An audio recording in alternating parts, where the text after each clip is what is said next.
ঈদের ছুটি শেষে রাজধানীতে ফিরতে শুরু করেছে মানুষ। ফিরতি যাত্রায়ও ট্রেন, বাস ও লঞ্চ সব মাধ্যমে তুলনামূলক স্বস্তিতে ফিরছে যাত্রীরা। তবে সার্ভার জটিলতা ও বেশ কয়েকটি ট্রেনের শিডিউল বিপর্যয়ে ভোগান্তিতে পড়তে হয় যাত্রীদের। ঈদ ছুটি শেষে রবিবার প্রথম কার্যদিবস, সেই হিসেবে শনিবার সড়ক ও রেলপথে সর্বোচ্চ চাপ হতে পারে বলেই ধারণা করা হচ্ছে। ঈদের প্রিয়জনের সান্নিধ্য শেষে এবার কর্মস্থল ঢাকায় ফেরার পালা। কর্মব্যস্ত রাজধানীতে জীবনের তাগিদে সকাল থেকেই ফিরছে মানুষ। কমলপাড়া রেল স্টেশনে ভিড় ছিল চোখে পড়ার মতো। প্রিয়জনের সাথে ঈদের আনন্দ শেষে স্বস্তিতে সময় মতো ঢাকায় ফিরতে পেরে খুশি তারা। এখন তো ভালো, আগের তুলনায় তো অনেক ভালো পরিবেশ, মনে হচ্ছে যে ভালোভাবেই যেতে পারবে।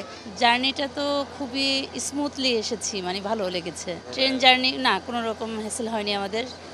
একদিন পর আসলে তো আরো জাম পড়বে, এই জন্য টিকিট তো পাওয়া যাচ্ছে না। শুক্রবার যারা ঢাকা ছাড়ছেন তাদের যাওয়ার বাদ সাথে অনলাইন টিকিট। বৃহস্পতিবার রাত 8টা থেকে 15 ঘন্টা সার্ভার বন্ধ থাকায় অনেক ভোগান্তিতে পড়েন, যে কারণে কমলাপুর স্টেশন থেকে ভুড়িমারি, রংপুর, দেওয়ানগঞ্জ, ঈদ স্পেশাল সহ বেশ কয়েকটি ট্রেনের শিডিউল বিপর্যয়ে পড়ে দুর্ভোগে পড়েন ঘরমুখী যাত্রীরা।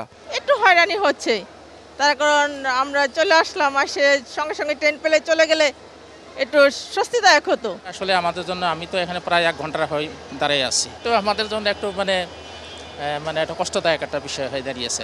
একনল হ্যান্ড ওয়াশ 100% প্যারাবেন ফ্রি, তাই নিরাপদ হাতের জন্য আস্থা রাখুন একনলে। গরমের মধ্যে অনেকক্ষণ ধরে দাঁড়িয়ে আছি এবং আমরা এখনো শিওর না যে ট্রেন কটার সময় ছাড়বে। সার্ভারটা আপগ্রেডেশন করার কাজ করতেছিলেন, এটা আসলে কারিগরি বিষয়, তো যার জন্য এটা অল্প সময় ঠিক হয় নাই, এটা ঠিক হতে সময় বেশি নিয়েছে। এর জন্য আমাদের একটা প্রস্তুতি ছিল, আমরা বিপিটি, আমার পেপার টিকিট এর ব্যবস্থা রাখছি স্টেশনে। সড়ক পথের যাত্রীরাও স্বাচ্ছন্দ্যে ফিরতে পেরেছেন নগরীতে। চাপ বেশি না থাকায় নির্বিঘ্নে গন্তব্যে পৌঁছতে পেরে সন্তুষ্ট তারা।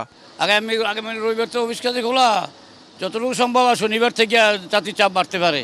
জন আর জানের ঢাকায় তার পুরনো চেহারায় ফিরতে আরও কিছুদিন সময় নেবে বলে বলছেন সংশ্লিষ্টরা। Mahmudul Hasan Nazim, DBC news, Dhaka.